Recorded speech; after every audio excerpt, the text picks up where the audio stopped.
Well, hello, everyone. I'm Tom Gilligan, CEO and founder of Marathon Tours and Travel, and also the creator of the Antarctica Marathon, first held in 1995.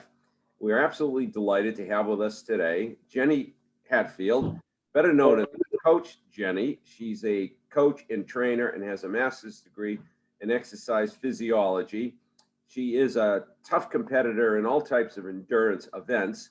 And she first joined us as a competitor in 2003. So welcome, Jenny. Thank you. Thanks. It's an honor to be here.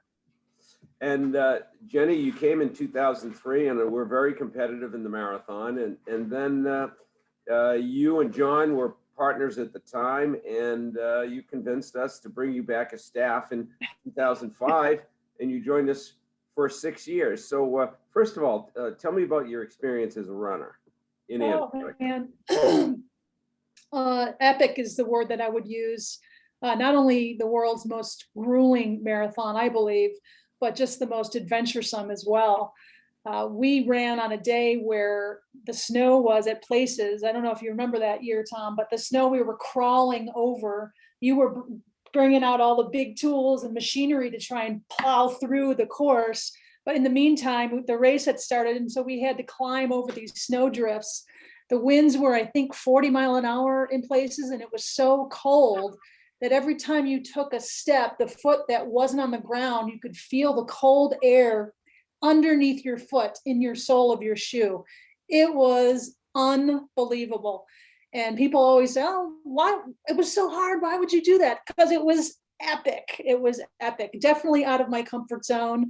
And certainly an adventure I clearly haven't forgotten, but it starts really, everybody asks me, oh, what was the course like? But really the race starts, and you know this, Tom, you've done it so many years, when you leave your home, right? It's just an epic adventure just to get to the start line. You've got to fly for over 15 hours, sometimes 24 for folks that are all over the world.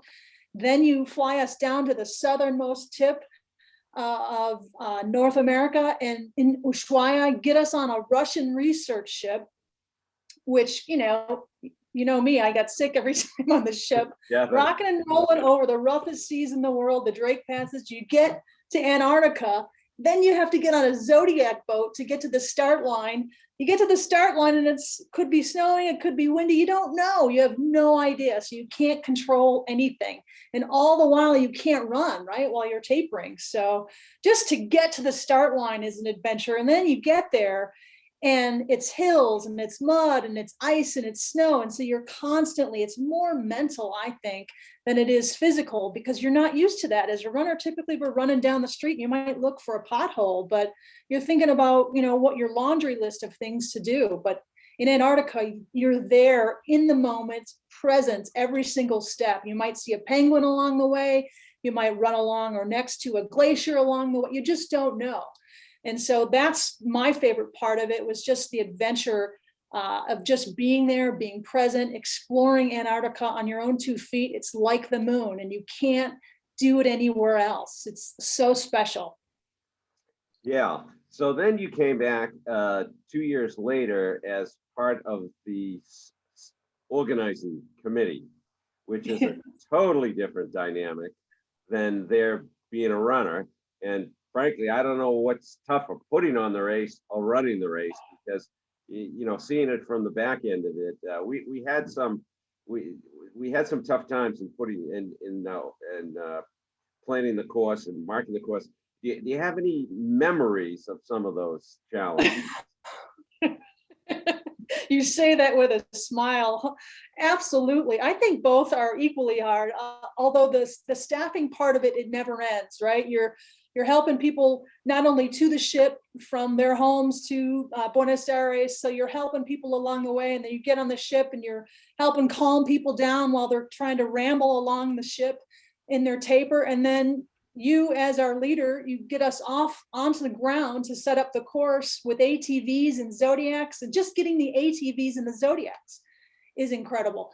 Get there, we land, and you've got a list of to-dos, and you don't know what you're going to find. You don't know if you're going to find snow or ice or what the bases are doing. And I learned so much about production from you, but have so much respect for you doing this the first time and creating this event and what it took to even have that vision and execute on it. But year after year after year, you and your crew going down there and just being faced with, we never knew what we were going to face, right? And so getting there and setting up the course with, it's windy, it's cold, we're on ATVs, we're setting and trying to pound in stakes, and the what were the birds? Skuas? Antarctic brown Skuas. skua. Yeah. The blankety blank skuas that you'd set up a stake and a ribbon to mark the course, and they'd come down and grab it. Yeah. Now, oh my God. Jenny, you being a coach and helping literally thousands of runners achieve their goals, what advice can you give to someone who's planning to run the Antarctic Marathon? Oh, definitely train on hills, try and get on dirt, but more important than training on dirt, train on hills. Think Boston Marathon times 10. It's a rolling course, it's a looped course, but if you have the fitness and the endurance to get and train on hills efficiently, that's going to help strength training, believe it or not, because it's a strength-based course.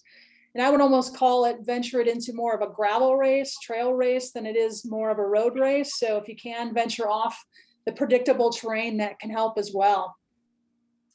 And shoe-wise, do you recommend any special kinds of shoes?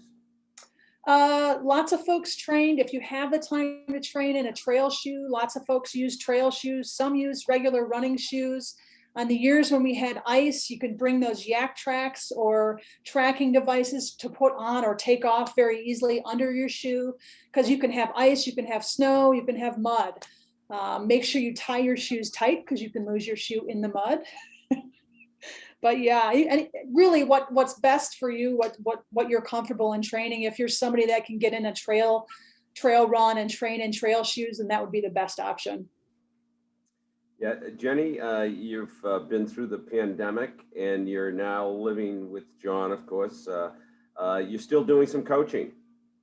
Yeah, still coaching online. I've got a big old group of 500 runners that are in my challenge groups. We train virtually, and I can tell you, everybody's ready to go. We're ready to get out there and run races and travel again. So can't wait. Now you've moved from Illinois down to Arizona, so you get the wonderful weather, maybe a little hot in the summer, but you have that nice dry temperature, and there's always a lot of good runners who go to Arizona for its training conditions.